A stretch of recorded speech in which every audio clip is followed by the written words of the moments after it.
여러분, 가족 간 계좌이체 많이 하시죠? 그런데 이렇게 하면은 세금 폭탄을 맞습니다. 지금부터 어떻게 해야 되는지 말씀드릴 테니 영상 끝까지 집중해 주세요.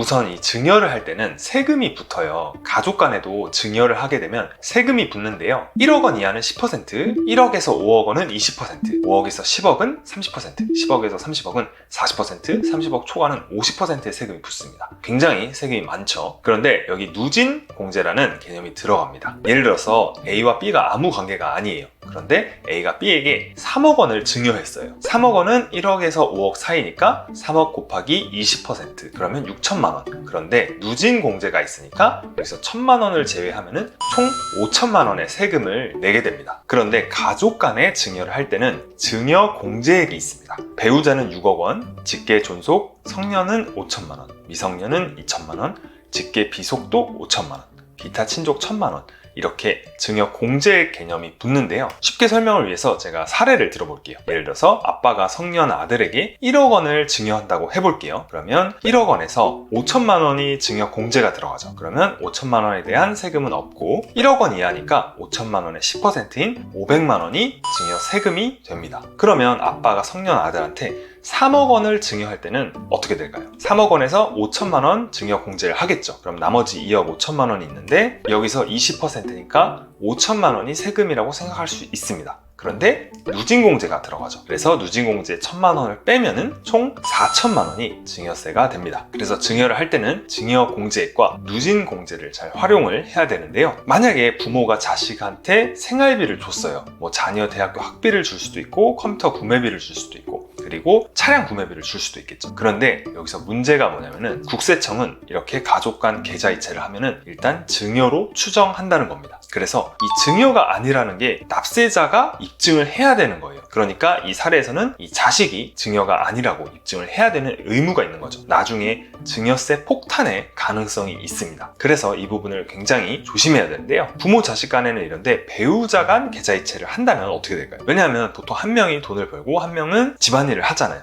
아이를 키운다던가. 그래서 이 생활비를 계좌이체로 왔다 갔다 줄 수도 있고 자녀 학원비를 내라고 줄 수도 있는데 여기서 중요한 건 배우자 간 계좌이체는 괜찮다는 것입니다. 왜냐하면 배우자는 경제 공동체이기 때문인데요. 여기서는 부모 자식과는 반대로 이거를 증여로 간주를 하려면 국세청이 입증을 해야 됩니다. 그런데 아무리 국세청이라도 내 계좌를 마음대로 조회할 수는 없겠죠. 그러면 어떤 분들은 이런 생각을 할 수 있어요. 은행이나 ATM에서 현금으로 돈을 뽑아서 자녀들한테 주면 되지 이렇게 생각할 수 있는데 여기서 중요한 사실은 현금 입출금은 하루에 1천만 원 이상은 절대로 하면 안 됩니다. 왜냐하면 1천만 원 이상 입출금 할 시 자동으로 국세청한테 통보가 되기 때문인데요. 은행원을 통해서 한다든지 ATM 기기를 한다든지 마찬가지입니다. 이 현금 입출금에 대해서는 제가 조만간 쉽고 간단하게 영상으로 만들어 보겠습니다. 따라서 현금 입출금은 정말 주의를 해야 되는 거고 일단 국세청이 마음대로 내 계좌를 조회할 수는 없다 그랬잖아요. 우리가 공산주의에 사는 것도 아니고 아무리 정부라도 마음대로 내 계좌를 조회할 수는 없겠죠. 그런데 세무조사를 하는 경우가 생길 수가 있습니다.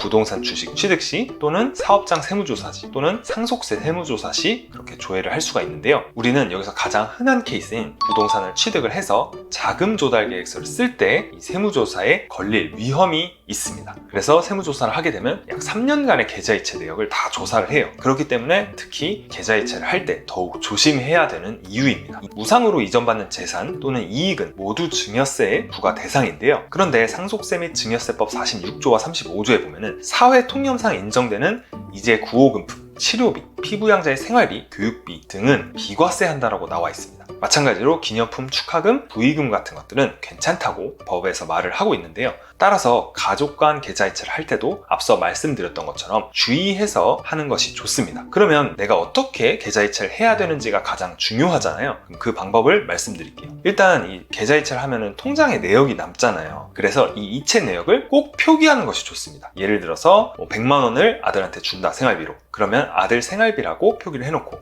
대학교 학비다. 그럼 마찬가지로 대학교 학비, 그리고 피부과에 대한 비용을 준다. 그러면 이 피부과 비용 이렇게 적기만 해놔도 충분히 증여가 아니라는 것을 입증할 수 있기 때문에 좋은 예방책이 됩니다. 그리고 또 하나의 방법은 이 미리미리 증여를 하는 건데요. 앞서 말씀드렸듯이 이 증여재산 공제 한도액이 있어요. 이거는 10년 동안 누계가 되는 건데 이 누계 한도액은 10년마다 초기화가 된다는 개념인데요. 미리미리 증여한다면 증여세를 대폭 낮출 수 있어요. 사례 1을 보시면 만 9세에 2천만 원을 증여했어요. 그럼 10년 뒤에 초기화가 되겠죠? 그럼 만 19세에 이제 성년이 됐으니까 5천만 원을 증여해요. 그럼 이때도 증여세가 안 나오는 거예요. 미성년자는 2천만 원, 성년자는 5천만 원까지 증여세가 안 나오니까요. 그리고 또 10년이 지나서 만 29세에 1억 3천만 원을 증여를 합니다. 그럼 이 경우 총 2억 원을 증여를 했는데 증여세가 800만 원밖에 안 나와요. 하지만 사례 2를 보면은 만 29세에 한 번에 2억 원을 증여를 해요. 그러면 증여세가 2천만 원이 나옵니다. 따라서 이 1200만 원의 차이가 생기는 거죠. 그리고 미리미리 이렇게 증여를 한다면 자식의 계좌로 뭐 주식을 사서 이 주식의 수익을 기대할 수도 있고요. 주식을 묻어 놓는다고 생각을 하는 거죠. 네, 이상으로 이번 영상에서는 가족 간 계좌 이체할 때 주의할 점과